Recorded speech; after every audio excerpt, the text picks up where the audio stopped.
Page 14. Mute. We didn't talk as we walked down the Khao San Road towards the guest house. There was no point. Dodging through the hundreds of travelers made it impossible to have a conversation. Passing the bootleg tape stalls, moving through the music zones, picking up the walking pace for one beat, slowing it for another. Creedence Clearwater told us to run through the jungle as if we needed to be told. A techno beat pumped out of fuzzy speakers, then Jimi Hendrix Platoon. Jimi Hendrix, dope, and rifle barrels.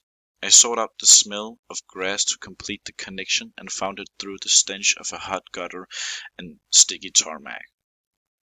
I think it came from above. A balcony full of braided hair and dirty t-shirts leaning on the guardrail enjoying the scene below. A brown hand flashed out and caught hold of me. A Thai trader, sitting by his stall, a slim man with acne scars, was gripping my hand. I looked towards Etienne. He hadn't seen, was still walking down the road. I lost him behind bobbing heads and tanned necks.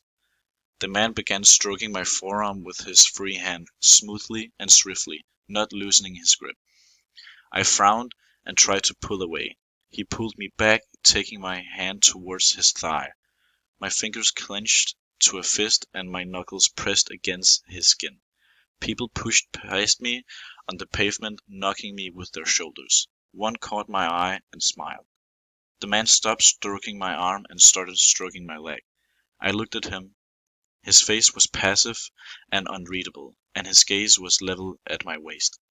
He gave my leg a final caress, turning his wrist to his thumb, slipped briefly under the material of my shorts. Then he released my arm, patted me on the behind, and turned back to his stall. I jogged after Etienne. He was standing on the pavement 20 yards ahead with his hands on his hips.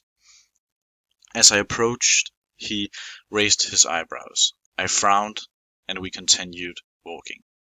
At the guest house, the silent heroin addict sat in his usual seat.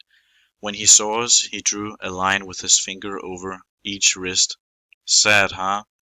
I tried to say, but my lips were sticky and barely opened. The sound that came from my throat was a sigh.